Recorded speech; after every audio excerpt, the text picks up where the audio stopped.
Put metal cover into mold. Put the picture on the metal cover, and then put the plastic film. Rotate mold A so that mold A is directly below mold C. Need to rotate the mold to the end.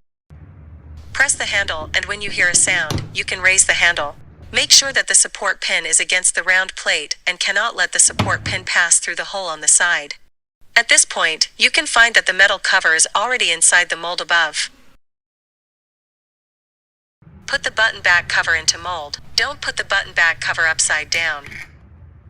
Rotate mold B so that mold B is directly below mold C. And need to rotate the mold to the end. Press the handle to the end.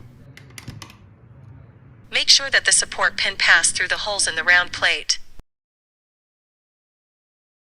After the production is completed, the button is taken out of the mold.